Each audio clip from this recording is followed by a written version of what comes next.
Salam, növbəti dərsimiz İngiltərə 17-18-ci əsrlərdə olacaqdır. Ötən dərslərimizdə İngiltərənin 11-16-cı əsrlərdə mövzusunu izahını verdim. Biz onda öyrəndik ki, 1066-cı ildə Hastings döyüşü ilə İngiltərənin birləşdirilməsi başlayır və bu proses 15-ci əsrin ikinci yarısında Tudorlar sülaləsinin olan 7-ci Henrik Tudorun dövründə baş çatır.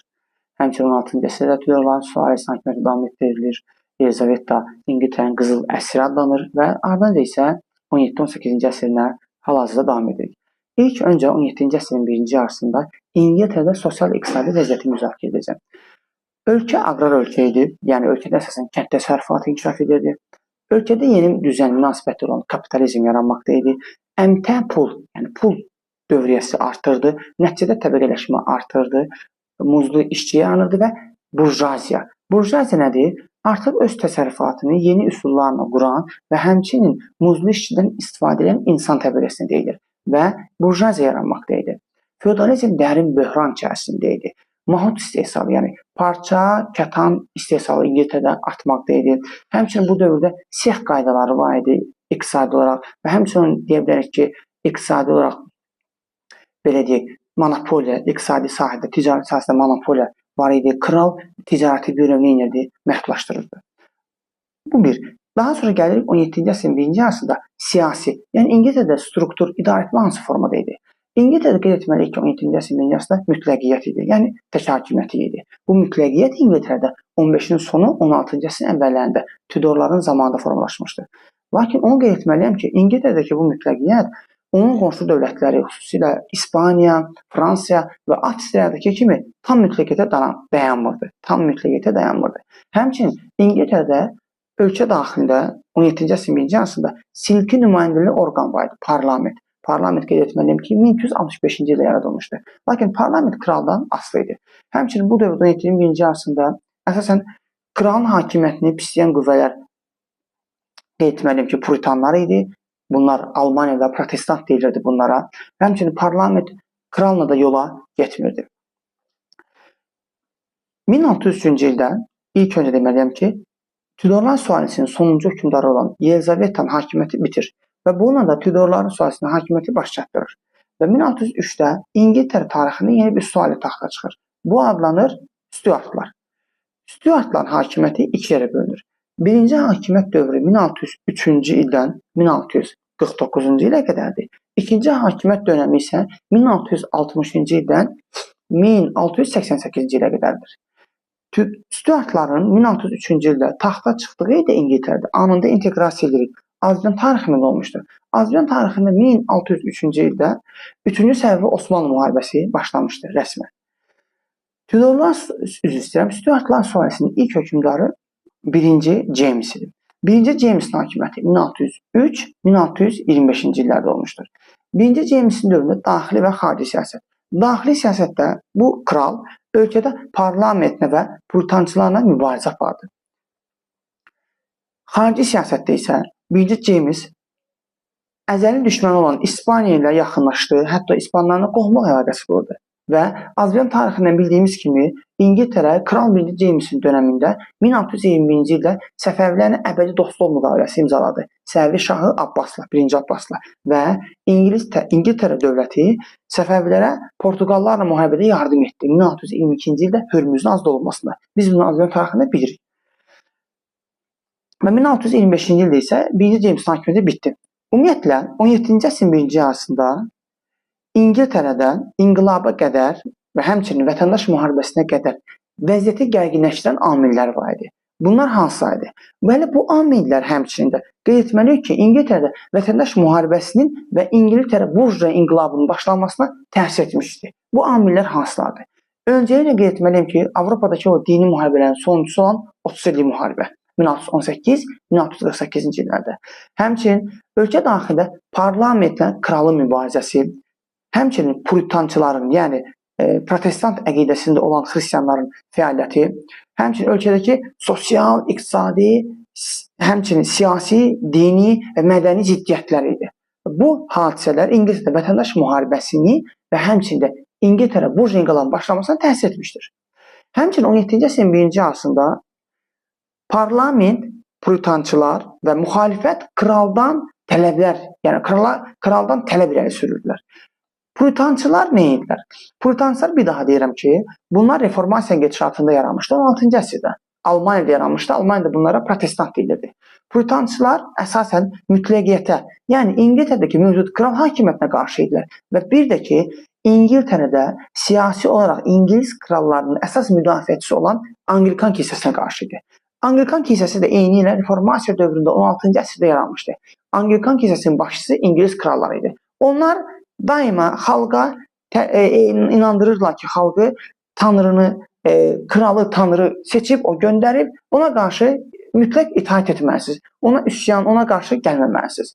Yəni, Puritançılar nə istəyirdi? Onlar mütləqiyyətə qarşı idilər və Anglikan kilsəsinə qarşı idilər. Ölkədəki müxalifət isə qətiyyətlə pisliyirdi. Müxalifət deyirdi ki, İngiltərə hökumətinə, yəni Stuartlara ki, siz niyə bizim əzəli düşmənlərimiz olan İspaniya və Fransa ilə yaxınlaşmısınız? Bu bir. Parlament nə istəyirdi? Parlament nə tələb irəli sürürdü? Parlament deyirdi ki, krala, sənin mütləq hakimiyyətin olmalı deyil. Biz hakimiyyəti səninlə etməliyik, bölüşdürməliyik. 1625-ci ildə 1-ci Jamesin hakimiyyəti bitdi. 1625-də Stuartların ikinci nümayəndəsi olan 1-ci Charles gəlir. Kral 1-ci Charles 1625-1649-cu illərdə. 1-ci Charles hakimiyyətə gələn kimi ilk öncə parlamenti qovur. 1-ci Charles davamında yeri gəlmişkən 1-ci Charles'la və həmçindəki onun atası olan 1-ci Jamesin oxşarlığı ölkə daxilində parlamentə və puritançılara qarşı mübarizədir. 1-ci Charles 1625-də taxta çıxır, taxta çıxar-çıxmaz İngiltərə parlamentini qovur. Ardınca 1630-cu illərdə İngiltərə Şotlandiyada bir dini müharibəyə başlayır. Məsələ nədir? İngiltərə ilə Şotlandiya arasında Şotlandiyadakı kilsələrin başçısını, bunlara yepiskop deyilir. Yepiskopları kim seçəcək mövzusunda müharibə çıxır. Şotlandiya qalib gəlir. Charles məğlub olur 30-cu illərdə. Məğlub olan ölkənin nəyə ehtiyacı duyur? Anında pula. Çünki Charles girişdiyi müharibədə məğlub çıxıb, xəzinəsini itirib. Adam istəyir ki, nə etsin? Xəzinəsini doldursun. Necə doldura bilər? Təbii ki, əhali üzərinə yeni vergilər qoymaqla. O yeni vergilərin siyahısını tərtib edir. Amma birdən ağlına gəlir ki, sən demə İngiltərədə vergiləri təsdiqləyən qurum parlamentdir. Və 1640-cı ildə yenidən parlamentə işə düşür. Parlamentə çağırır 1640-cı ildə. Çağırmaqda məqsəd odur ki, parlament vergilərini təsdiqləsin, bunun məmurları gedib xalqdan yeni vergilər alsın. Lakin parlament işə başlayan kimi 1640-cı ildə İngiltərə burj inqilabı başlayır. İngiltərə burj inqilabı 1640-cı ildən 1653-cü ilə qədər davam etmişdir. 13 il. Və həmçinin bu İngiltərə burj inqilabının olduğu dövr 13 illik dövr. İngiltərədə uzun müddətli parlamentin fəaliyyətidir. Çünki uzun müddət 13 il fəaliyyət göstərir. İlk öncə aydınlaşdırmalıyam ki, burj inqilabı nə deməkdir? İnqilab bilirik ki, nəzərə çarpacaq qədər həyatımızda baş verən istər siyasi, istər iqtisadi, istər sosial dəyişikliyə inqilab deyilir. Bunu anladıq. Burj nədir? Burj inqilabı qaranlıq keçmiş olan feodalizmdən işıqlı gələcək olan kapitalizmə keçid deməkdir, burj inqilabı. 1640-cı ildə niyə görə burj inqilabı başlayır? Parlament işə başlayan kimi kralın əleyhinə qanunlar verir. 3 qanun. Birincisi, siyasi məhbuslara azadlıq verilməlidir. Parlamentin birinci qanunu. İkincisi, parlament kralın vergi təyin etmək hüququnu ləğv edir. Üçüncüsü, parlament qanunu çıxarır ki, kral istədi-istəmədi, hökmən 3 ildən bir parlamentə çağırmağa məcburdur. Kral görür ki, vəziyyət pisləşdi. Burj inqilabı başladı. İstəyir ki, parlamentin üzvlərini həbs etsin. Lakin xalq onun ətrafında nə edir? Cəmləşir, qoymur buna. Beləcə İngiltərə burj inqilabının gedişatında İngiltərədə yeni bir müharibə çıxır. Bu, İngiltərə vətəndaş müharibəsidir. Tarixdə 2 İngiltərə vətəndaş müharibəsi olub. Özdə ikisi də İngiltərə burj inqilabının gedişatında olub. Birinci vətəndaş müharibəsi 1642-1646-cı illər, İkinci vətəndaş müharibəsi isə 1648-ci ilin mayında başlayıb avqustda bitib. Biz anında inteqrasiya edirik tarixdə baş verən vətəndaş müharibələrdə. İlk vətəndaş müharibəsi Roma, eradan əvvəl 49, eradan əvvəl 30-cu illərdə. İkinci vətəndaş müharibəsi İngiltərə, 1642-46. Birinci vətəndaş müharibəsi 1648, ikinci vətəndaş müharibəsi. Üçüncü vətəndaş müharibəsi Amerika Birləşmiş Ştatları, 1861-1865. Davamında vətəndaş müharibələrine biz davam edirik. 1945-49-cu illərdə Çində vətəndaş müharibəsi olmuşdur. 1918-1920-ci illərdə Rusiyada vətəndaş müharibəsi olmuşdur. 1950-1953-cü illərdə Koreya vətəndaş müharibəsi olmuşdur. 1965-1973-cü illərdə Vyetnam vətəndaş müharibəsi olmuşdur. 1994-cü ildə isə Afrika ölkəsi olan Ruanda vətəndaş müharibəsi olmuşdur. Vətəndaş müharibəsi necə başladı? Bir daha deyirəm. 1642-ci ildə kral əsəbləşib parlamenti həbs etmək istəyir, xalq parlamenti qoruyur. Beləcə vətəndaş müharibəsi başlayır. İki tərəf var. Kral və onun tərəfdarları, parlament və onun tərəfdarları olan sadə xalq, aşağı təbəqə. Müharibənin əvvəlində sözsüz ki, kral üstündür. Çünki disiplinli ordusu var. Üstün olmasının ən böyük səbəbi nədir? Parlament ordusuna başçılıq edən mötədil fraksiyadır. Mötədil nə deməkdir? Mötədil orta xətt tutandır. İki tərəf müharibə edir. Bunlar heç bir tərəfinə deyirlər. Orta xəttdirlər. Hələ bu orta xətt tutan, orta mövqeyi tutan mötədillər parlament ordusunun əsasını təşkil edirlər. Bunlar xalqdan qorxurdular. Ona görə kralı udmaqda ürəkli deyirdilər. Onlar qorxurlar ki, kralı udsalar parlament bunlardan hesab çəkəcək ki, siz niyə bizə dəstək deyildiniz, siz niyə ürək istəyirdiniz? 1645-ci ildə parlament öz ordusunun başçısı olaraq Oliver Cromwell adlı şəxsi gətirir, hərbiçini. Oliver Cromwell komandan təyin olunur. Və 1645-də Oliver Cromwell hərbi sahədə islahat keçirir.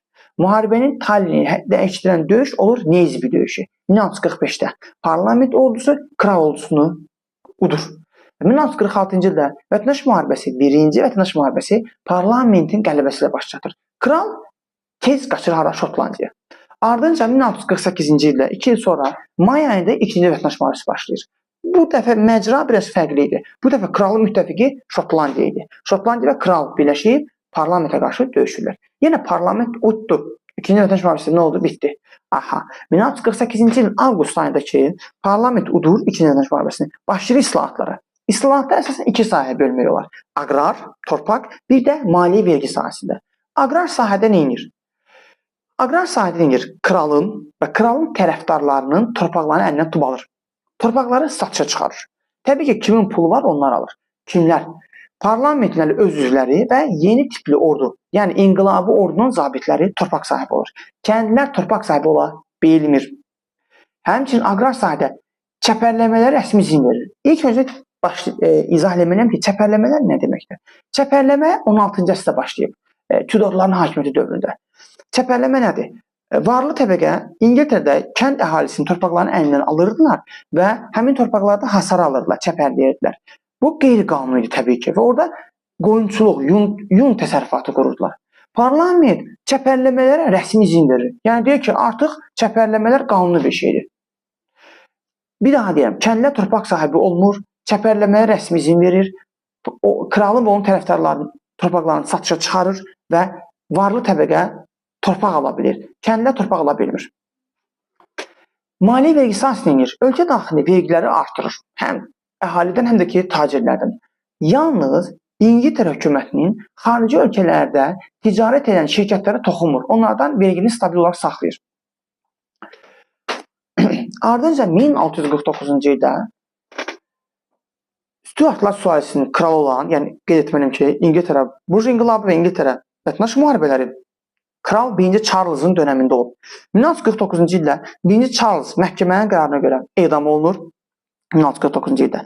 Lordlar Palatası, yəni əsas idarəetmə strukturu var idi. Lordlar Palatası ləğv olunur və Stuartların 1-ci hakimiyyət dönəmi bitir. 1649-cu ilin hadisələridir. Və 1649-cu ildə İngiltərə tarixində respublika elan olunur. Qeyd etməliyəm ki, hələ də Burj inqilabı davam edir. Biz bunu səhv salmayaq.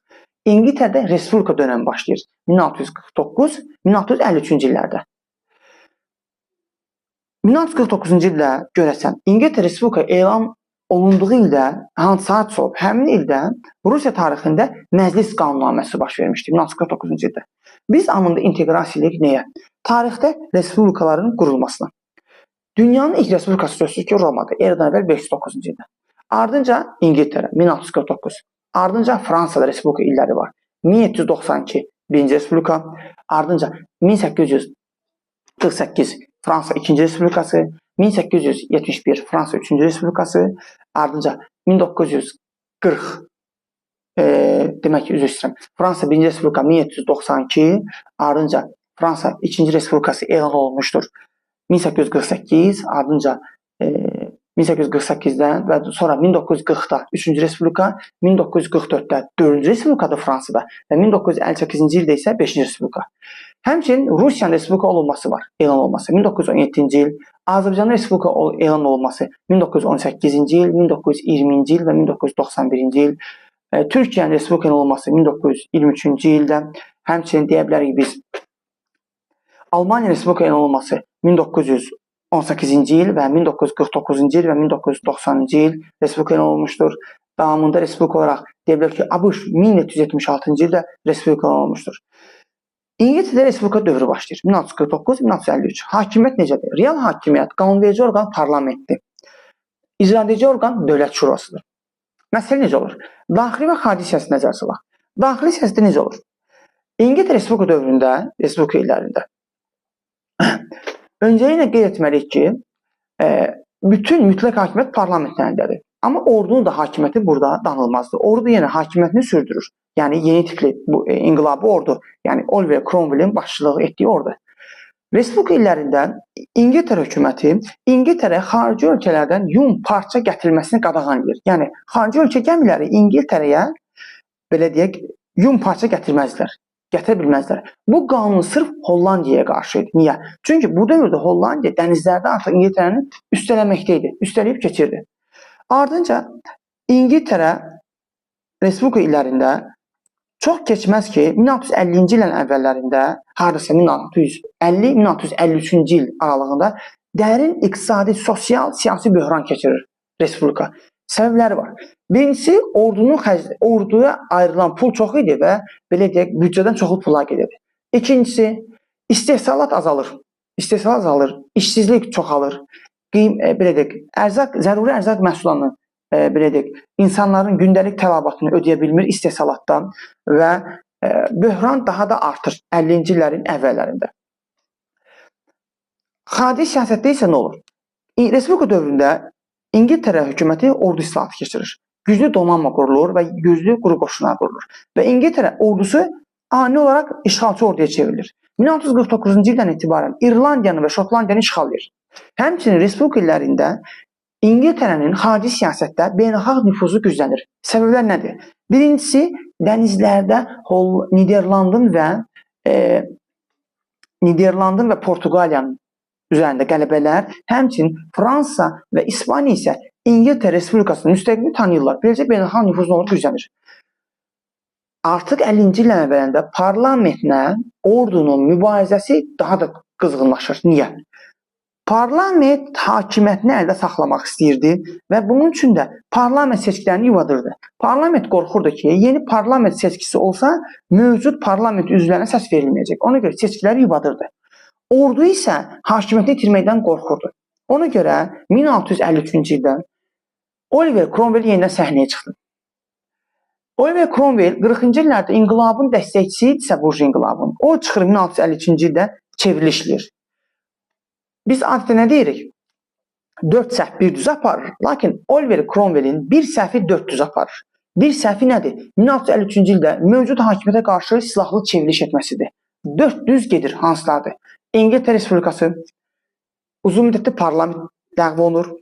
Həmçinin deməli ki, İngiltərə Burj inqilabı ləğv olunur və dövlət şurası da ləğv olunur. Yəni 4'ü gedir. Respublikaya son qoyulur, Burj inqilabına, dövlət şurasına və dediyimiz kimi Burj inqilabı, Respublika, dövlət şurası, bir dənə qaldı orada parlamentə.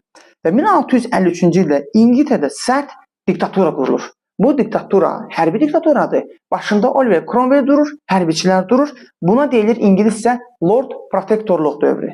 Lord Protectorluq dövrü, yəni hərbi diktatura 1653-cü ildən 1660-cı ilə qədər davam edir.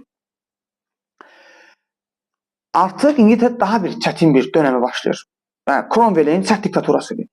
Cromwell nə edir? Cromwell İngiltərədəki bütün məzhəbləri hörmətləyir. Təkcə katolikləri hörmətləmir. Katolikləri gözü götürmür. Və özü protestantlıq, puritançıların etiqadına hörmət bəslədiyi üçün puritançıların etiqadına uyğun olaraq İngiltərədə bütün rəqs, idman, incəsənət, ədəbiyyat, musiqi nə varsa hamısını ləğv edir, qadağan edir bu dövrdə. Həmçinin bu dövrdə kəndlilər Cromwell'dən, yəni diktaturadan tələb edir ki, çəpərləmələri ləğv et və vergilərini azalt. Həmçinin xalq düşdüyü bu çətin duruma görə parlament istəyir. Niyə? Çünki deyirlər ki, Respublika dövründə real hakimiyyət, qanunverici hakimiyyət parlamentdə idi. Yəni parlamentin səhvləri bizi gətirib bugünə çıxartdı. Xalq Cromwellin diktaturasına qarşı siyasi, dini, mədəni, iqtisadi hər cür olaraq mübarizə aparırdı. Lakin güc bunlarda olduğu üçün heç nə edə bilmirdilər. 1660-cı ildə, ilk öncə 1658-də Cromwell ölür, diktatura zəifləyir. 1660-da hərbiçilər könüllü olaraq hakimiyyətdən istifa verirlər. Və 1660-cı ildə yenidən Stuartların restavrasiyası, yəni Stuartların bərpası olur. 1660-cı ildə hərbi diktaturanın bitməsi ilə. Bu dəfə isə Stuartlardan taxta çıxan kral 2-ci Charles olur. 2-ci Charles'ın hakimiyyəti 1660-1685-ci illər olur. Lakin 2-ci Charles çıxanda onun qabağına bir sənəd qoyulur. Bu sənəddə 3 mühüm qanun var. Yəni 2-ci Charles taxta çıxanda bu 3 qanuna qol çəkir. Nədir bunlar? 1. 2-ci Charles inqilabçılara bəraət verməlidir. Yəni onun atası 1-ci Charles'ı öldürən inqilabçılara qarşı kin-küdrət bəsləməməlidir. 2. Heç kəsin əlindən torpaq tutub alınmamalıdır. 3. Etiqad azadlığını tanımalıdır. Yəni tanımalıdır ki, katolik, protestant və digər məzhəblər sərbəstdir, etiqaddan da olsunlar. Və 1660-da 2-ci Charles bu 3 qanuna razılaşıb, qol çəkib taxta çıxır və 1660-da İngiltərədə Stuartların restavrasiyası, bərpası baş verir. Həmçinin məhdud monarxiya qurulur. Məhdud monarxiya. 1685-də 2-ci Charles ölür. Taxta çıxır 2-ci James. 1685-1688-ci illər. 2-ci James'in bir səhvi onun sonunu gətirir. Bu nə etmək istəyir? 3 il ərzində. Bu, yenidən İngiltərədə katolik mütləqiyyətini bərpa etmək istəyir. Yəni, necə ki, belə deyək, inqilabdan əvvəl katoliklər ağırlıq təşkil edirdi idarə etmədə. Bu da yenə katolik mütləqiyyətini bərpa etmək istəyir İngiltərədə. Xalq isə çoğunluq nədir? Puritan əqidəsində protestantçıdır. Və 1688-ci ildə xalq öz qanuni krallarını taxtdan indirirlər. Bu İngiliz tarixində adlanır Şanlı İnqilab, üzr istəyirəm. Niyə görə Şanlı İnqilab? Xalq bununla qürur duyur ki, biz Kral 2-ci Charles'ı, üzr istəyirəm, 2-ci James'i devirdik. Şanlı tarix adlandırırlar. 1688-ci ildə 2-ci, belə deyək, James taxtdan devrilir. Sonra parlament səhnəyə gəlir. Parlament sərbəst işi, yəni parlament özü oturub bir qanunlar yazır. Və sözsüz ki, kral gəlməlidir. Amma bu dəfə artıq Stuartların hakimiyyəti bir dəfə bitəcək 88-də. Bu dəfə parlament axtarışda olur ki, kimi çağıraq yeni bizim başçımız olsun kralımız. Gelib kimi tapırlar? Belə deyək, Oranlı Wilhelm'i. Oranlı Wilhelm bunların kralı olur, yeni kral. Bu Stuartlar sülaləsindən deyil. Oranlı Wilhelm söz verir ki, taxta çıxanda sözsüz ki, mən Puritan əqidəsini qoruyacağam. Xalqı bu lazımdır, əsas məsələ. Və 1689-cu ildə Oranlı Wilhelm bir sənədə qol çəkir. Və bu sənədin adı Hüquqlar haqqında Bill. Bu bizim bildiyimiz Bill, bilmək deyil. Bu Bill, 2 dənə lığdır arxasında. İngiliscədən təsdiq etmək, çek deməkdir Bill. Yəni o hüquqları təsdiqdir. Bəs görürsən, neyi təsdiqdir? Parlament onun qarşısına böyük bir sənəd qoyub. O sənədin adı Hüquqlar haqqında Billdir. 1689-cu ildə Kral Oranlı Wilhelm bu hüquqlar haqqında Bill sənədini təsdiqləyir. Burada nə yazılıb? Burada qeyd olunur ki, kral parlamentin izni olmadan ordu saxlaya bilməz. Hakimiyyət dəyişikliyi yalnız parlamentin icazəsi ilədir. 3. Kral vergi təyin etmək, vergi yığma səlahiyyəti yoxdur. Məsələ bitib artıq. 4. Kral ölkəni parlamentlə birlikdə idarə etməlidir. Həmçinin deməli ki, 5. Kral hakimiyyəti məhdudlaşdırılır. Daha doğrusu azaldılır gücü onun. Hüquqlar haqqında bilin. Həmçinin ən önəmli məsələlərdən biri hüquqlar haqqında bildə qeyd olunur ki, kral qanunlara veto qoya bilməz. Yəni parlament bir qanun tərtibləyəndə kral o qanuna etiraz edə bilməz. Artıq kral qanunlara etiraz etmək hüququnu itirir. Bəs görürsən, hüquqlar haqqında bilin nəticəsi olur. Bir, hüquqi dövlətin əsası qoyur. Bəs biz günümüzdə deyirik ki, İngiltərədə demokratik hüquqi dövlət var. Biz nəzərə almırıq ki, necə oldu bu 1 ilə 2 ilə olmadı ki bu hüquqi demokratik dövlət. Sən demə bu indiki hüquqi demokratik dövlətin əsası 1689-cu ildə o sənədi kral qol çəkməyin əsası qoydu. Hüquqi dövlət nədir? O dövlətdə ki, insanların, vətəndaşların hüquqları müdafiə olunur dövlət tərəfindən, buna deyilir hüquqi dövlət. Kral hakimiyyəti simvolik azaldılır. Yəni onun hakimiyyəti daha da aşağı indirilir. Kralın Tanrı tərəfindən göndərildiyi iddiası puça çıxır. Artıq xalq başa düşür ki, kral Tanrı tərəfindən göndərilməyib və parlamentlə kral arasında bütün o ziddiyyətlər həll olur kökündən. 1909-cu ildə hüquq haqqında bir adlı sənəddə. İndi isə gələk görək, İngiltərə burjua inqilabının nəticəsində oldu. İngiltərə burjua inqilabı nəticəsində mütləqiyyət sarsıdıldı və kapitalizmin inkişafı sürətləndi. Yəni 17-nin sonunda İngiltərə daxili probleminin öhdəsindən gəldi. Çox şəffaf şəkildə. Düzdür, burjua inqilabı 53-də yatırılsa da kapitalizm inkişaf edir, mütləqiyyət sarsılır, hüquqi dövlətlər sarsılıb qoyulur. Davamında keçək İngiltərənin 18-ci əsr bölməsinə. Bu dövrə nəzər salırıq. Bu dövrdə nəzər salan kimi qarşımıza maarifçilik, belə deyək, təbliğatı nəzərimizə diqqətini çəkir. Maarifçilər belə ki, təhsil sahəsində çalışan şəxslər deyilir. İngiltərə maarifçiliyi 18-ci əsrdə yaranıb. Maarifçiliyin xüsusiyyətləri 1. Feodal qaydalarını çox açıq şəkildə tənqid etmirdilər. Yəni mötədil, orta xətt, orta mövqe tutmuşlar.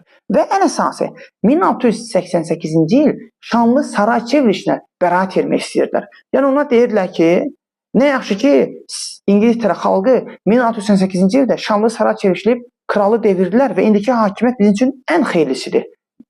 Hansı hakimiyyət görürsən? Çünki 1609-cu ildə hüquqlar haqqında bil adlı sənəddə İngiltərədə parlamentli monarxiya qurulur. Deyilir ki, parlamentli monarxiya yaxşı hakimiyyət orqanıdır bizim üçün. Bu belə. 18-ci əsrdə əvvəllərində İngiltərə Şotlandiya ilə uniya, ittifaq bağlayır 1707-ci ildə. Nəticəsi nə olur? 1707-ci ildə Böyük Britaniya formalaşdırılır. Həmin ildə Azərbaycan tarixində ismə salırıq, Səfəvilər dövlətinə qarşı car üsyanı olur 1707-ci ildə. 18-ci əsrdə İngiltərədə ortaya çıxan yeni məhfumlardan biri aqrar çevrilişdir. Aqrar kənd təsərrüfatını əhatə edir. Aqrar çevriliş nədir? Nəzər salaq. Aqrar çevriliş 16-cı əsrdən etibarən başlayıb. Hansı hadisə ilə? Çəpərləmələrlə. Aqrar çevriliş nə edilir? 1. Kəndli tamamilə öz torpağını itirməlidir əlindən. 2. Kəndli torpaqsız olmalıdır. 3. Kəndli muzlu işçiyə çevrilməlidir. 4. Kəndli təbəqəsi ortadan qalxmalıdır. 5. Kənddə təsərrüfat fermer yoluna qurulmalıdır. Yəni aqrar, yəni ortaya sual çıxır da, əgər kənddə yaşayan bir kəndli torpağı yoxdursa, əkib becərmirsə, o muzlu işçi etsə, artıq kəndli təbəqəsi ortada yoxdur. Yəni bu o deməkdir aqrar çevriliş. 18-ci yarısında aqrar çevriliş baş çatır. Həmçinin 18-ci yarısında sənaye çevrilişi başlayır. Sənaye çevrilişi bəs nə deməkdir? Sənaye çevrilişi odur ki, artıq sənaye fabrik və zavodlar qurulur. Əvvəlləri manufaktura idi 17-ci əsrdə. Artıq 18-ci əsrin ikinci yarısında dünyada ilk dəfə olaraq İngiltərədə fabrik zavod qurulmağa başlayır. 18-ci 60-cı illərdə sənaye çevrilişi başlayır. İlklər nədir? 1784-cü ildə dünyada ilk buxar mühərriki işə salınır və davamında fabrik zavod qurulur. Tam anlamında sənaye çevrilişini anlamaq üçün biz nələr diqqət etməliyik? Sənaye çevrilişi ona deyilir ki, artıq sənaye, yəni istehsalat fabrik və zavodda qurulur və artıq istehsalat qısa vaxt ərzində bir növ avtomatlaşdırılmış şəkildə, kütləvi şəkildə bir məhsul istehsal olur. Sənaye çevrilişi o deməkdir ki, artıq belə deyək, şəhər əhalisi artır, çünki sənaye, fabrik zavod tikilir axı və artıq manufakturadan sənaye, fabrik zavod mərhələsinə keçid baş verir və dünyanın ilk sənaye dövləti İngiltərə olur. 18-in 60-cı illərində başlayır sənaye çevrilişi, lakin sənaye çevrilişinin bitməsi 19-cu əsrin birinci yarısındadır. Bəs görəsən, niyə görəsən sənaye çevrilişi dünyada ilk dəfə olaraq İngiltərədə başladı? Bu da ayrı bir sualdır. Bunu müzakirə etməliyik. 1. Ayət etməliyik ki, İngiltərədə ixtisaslı işçi qüvvəsi var idi. 2. Aqrar çevriliş baş çatmışdı. 3. İngiltərənin zəngin müstəmləkələri var idi. 4. İngiltərədə dediyimiz kimi kapitalizm sürətlə inkişaf edirdi. Azad işçi qüvvəsi var idi. Bu səbəblərdən dolayı İngiltərədə sənaye çevrilişi başlamış oldu və dərsimizi də yekunlaşdırmış oldum tam olaraq.